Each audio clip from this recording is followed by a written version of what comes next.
Bom, gente, eu sou Fred Magalhães, sou músico aqui de Brasília, nascido em Brasília, tenho 44 anos.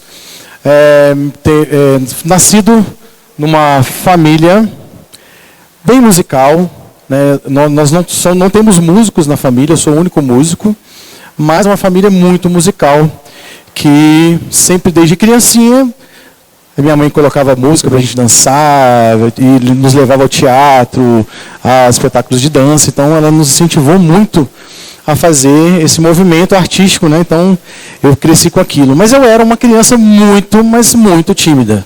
Ainda sou muito tímido, mas agora eu já melhorei bastante. Eu fui em busca de me livrar um pouco dessa timidez. Eu tinha um sonho que até hoje é um sonho, que quando eu era bem pequenininho, eu queria ser o Ney Matogrosso. Verdade, gente.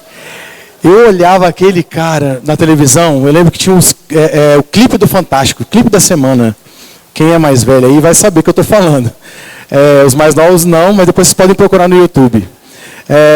Tinha o clipe da semana, anunciava, né, no Fantástico, tinha o clipe do Ney Matogrosso, o novo clipe, e eu ficava olhando aquilo, eu ficava encantado. Eu queria ser aquele cara performático, né, eu adorava aquilo. Eu, uma pessoa muito tímida, né, queria me livrar dessas pessoas.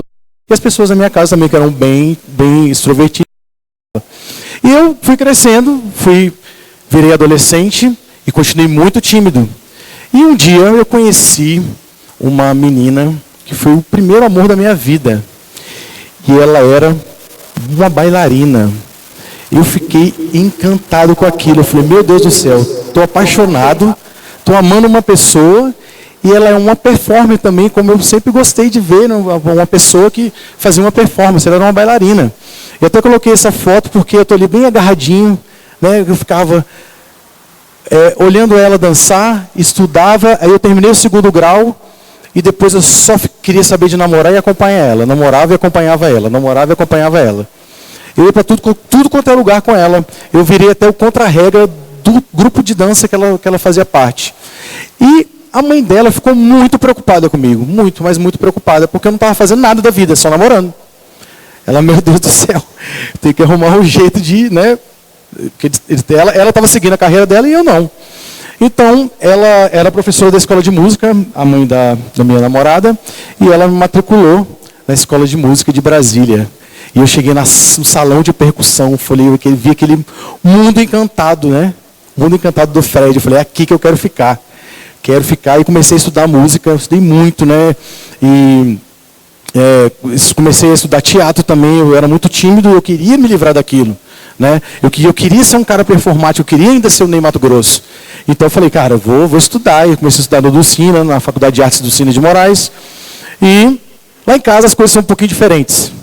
A minha mãe resolveu sair de casa. Ela falou assim, eu vou embora, eu estou indo morar na beira da praia, e quem quiser que venha atrás de mim. E eu não queria ser um músico de beira de praia. Eu falei, cara, eu não quero ficar tocando na beira da praia. Eu quero ser um músico profissional mesmo, um músico estudar, me formar e fazer meu próprio grupo. Aí eu falei assim, e agora? O que eu faço, né? O que eu faço? Eu não tinha nenhum tostão no bolso. E minha mãe falou assim, olha, eu vou embora, quem quiser vir atrás de mim, mas eu não tenho dinheiro para sustentar vocês que vão ficar. Eu falei, tudo bem, eu dou meu jeito. E eu fiquei na casa da minha família, no apartamento da minha família, enquanto ela se arrumava lá. E eu falei, o que fazer? Vou alugar os quartos. E anunciei que eu estava alugando os quartos da minha casa. E arrumei 3 companheiros, aqueles companheiros assim, ideais, né? Uma pessoa bem organizada, bem arrumada como eu sou. E o quarto deles era esse quarto bem bagunçado aí.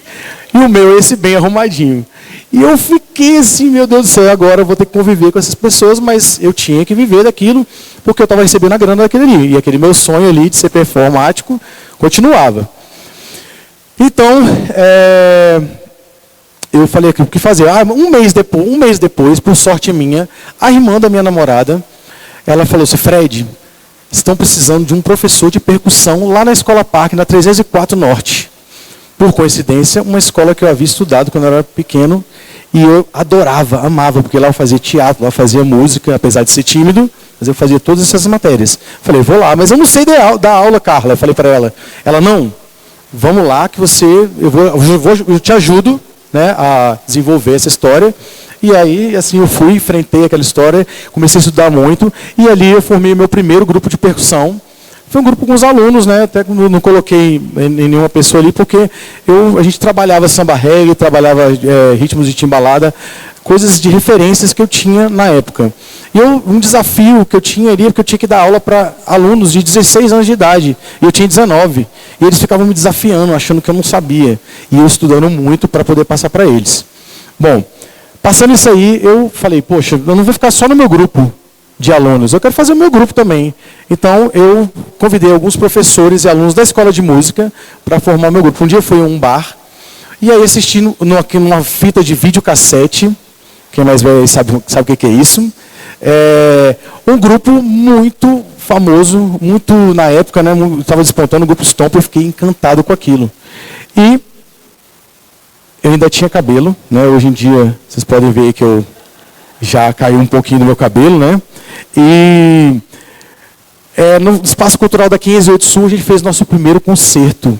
E era o que foi a semente do Patubatê, foi naquele momento, né? A gente fazia peças percussivas eruditas, e ao final a gente tocou com carrinhos de compra, latas, baldes, tudo por influência desses artistas, né? Carlinhos Brau, Hermeto Pascoal, Chico Sainz, enfim, vários artistas, e o grande Hermeto Pascoal, né? E o grupo Stomp, que me influenciava demais, né? Eu falei, cara, eu quero fazer isso, eles são performáticos, eles tocam instrumentos que não precisa de gastar nada. Né? Então eu vou fazer isso, por que não fazer isso aqui em Brasília? Mas e as pessoas a gente começou a tocar em vários teatros, em vários lugares da cidade, as pessoas, aquele grupo parece o Stomp, aquele grupo ali do Stomp, aquele ali. Eu falei, gente, aquilo começou a me incomodar, porque a gente não era o Stomp, a gente precisava de uma identidade, né? Então a gente foi em busca dessa identidade. Então um belo dia a gente encontrou com o DJ Rafa, que é o filho do maestro Cláudio Santoro. Ele é um DJ da cidade, para quem não conhece. Ele também trabalha produtor musical em vários estados do Brasil. E eu falei, Rafa, a gente precisa de fazer. Eu não queria montar uma banda comum de baixo, guitarra, bateria. Eu queria montar uma banda diferente, onde a percussão fosse à frente, fosse o cantor da banda, e tivesse alguma pessoa fazendo harmonia e melodia. Eu falei, esse vai ser o DJ, porque os nossos timbres casavam muito bem. Esse foi um casamento muito feliz. E a partir disso aí, as empresas começaram a prestar atenção na gente e nos convidaram para lançar um produto. E esse produto eu me lembro que era da Brasil Telecom, a gente tinha que tocar numa cabine de orelhão, e a gente tinha um problema ali, tinha que tocar com os instrumentos, nossos instrumentos estavam todos espalhados pelo palco. E a gente tinha que sair imediatamente do palco, não tinha como ficar ali. Então a gente resolveu pendurar esses instrumentos, fazer a composição como esse instrumento que está aqui, para vocês, vou mostrar outro aqui para vocês. E essa começou a ser a identidade do Patubatê, a identidade visual. A gente começou a pendurar os instrumentos e tocar com os instrumentos pendurados. E fazendo ritmos brasileiros com as batidas do DJ. Isso a gente ficou reconhecido. Em 2008, depois de a gente começar a viajar o Brasil, viajar pelo mundo, a gente rolou uma crise aqui no Brasil de shows e a gente precisava de se reinventar e fazer uma outra coisa. Estava parado, sem fazer nada, poucos shows. Eu falei, cara, vamos abrir uma oficina. E aí daí, na oficina, surgiu o nosso bloco, o bloco do Patubatê, que está aqui hoje. Daqui a pouco vocês vão ver aí. E a gente começou a observar, eu comecei a observar que naquela oficina a gente tinha os melhores espectadores, os melhores formadores de opinião sobre o Patubatê. Até que uma menina, uma jovem, falou assim, Fred, eu tenho um programa, eu trabalho no Itamaraty, tem um programa lá da difusão da cultura brasileira, que é a cara do Patubatê. Você quer ir lá mostrar? Eu falei, pô, claro e tal. E aí a gente começou a mostrar, a gente fazia uma oficina nos lugares, a gente construía instrumentos, a gente tocava com o pessoal da oficina, ainda tocava no palco. E aquilo ali chamou atenção, muita atenção do Itamaraty, muita atenção das pessoas que faziam música fora. E a gente começou a viajar o mundo com isso aí. Então a gente foi para a Índia, para o Paquistão, para Nova York, tocamos no Rock in Rio, Lisboa, em Madrid. E, enfim, fomos viajando pelo mundo inteiro. E reciclando pessoas. As empresas começaram a prestar atenção que a gente estava transformando a vida das pessoas. Era uma forma de ter público nos lugares. Por exemplo, a gente dava uma oficina com 60 pessoas, a gente tinha certeza que essas 60 pessoas iam ter 60 mães na plateia. Então a gente tinha um público de pelo menos 60 pessoas. Então essa foi a ideia inicial. E daí para diante a gente começou a desenvolver essa arte de reciclar pessoas. Fomos também convidados para fazer eventos sustentáveis, muito significativos, muito importantes, como o Rio Mais 20, enfim, vários projetos. Né? E 2016 foi o nosso grande convite, o nosso grande desafio, que era tocar na tocha olímpica, né, na rota da tocha olímpica, e em todos esses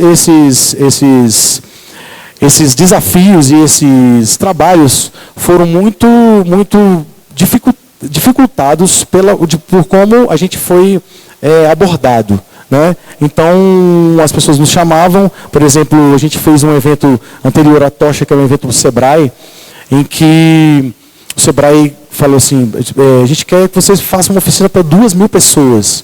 E eu falei, meu Deus do céu, como eu vou fazer isso? Né? E eu falei, vou pedir dinheiro emprestado, porque eles pagavam isso só em 10 dias depois da gente realizar aquele evento. Então eu falei, cara, como fazer? Pedir dinheiro emprestado e prometi à pessoa que ia pagar em 10 dias, e a sorte é que essas empresas, elas cumpriam com aquilo que elas iam pagar, e a gente acabava pagando, e a gente fala que depois desses eventos, depois de Rio Mais 20, eventos com o Sebrae, depois das Olimpíadas, a gente começou a ter um caráter mais profissional do grupo. A gente começou a se transformar no Patubatê profissional.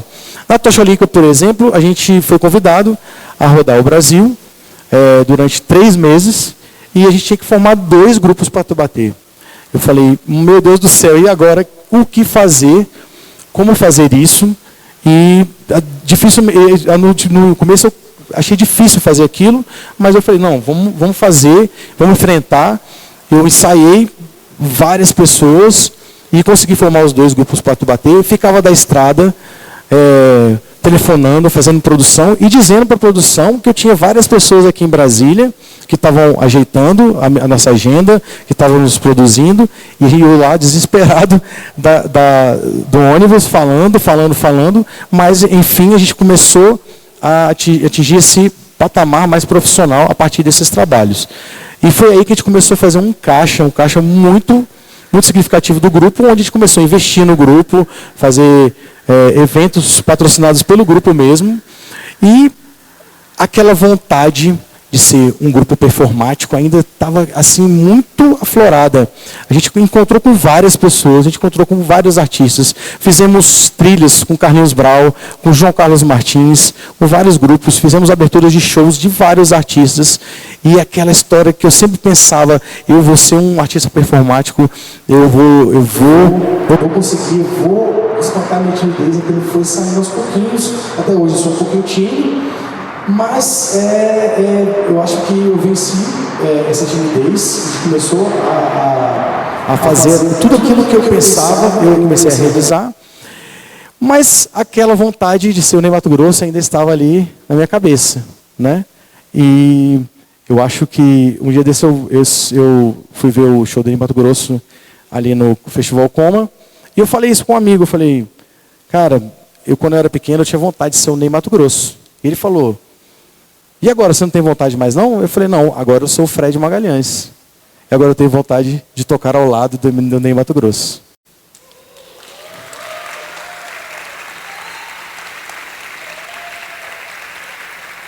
E é isso, gente. Muito difícil resumir em 10 minutos. Mas eu agradeço vocês. Seu Patubatê, muito obrigado. Valeu.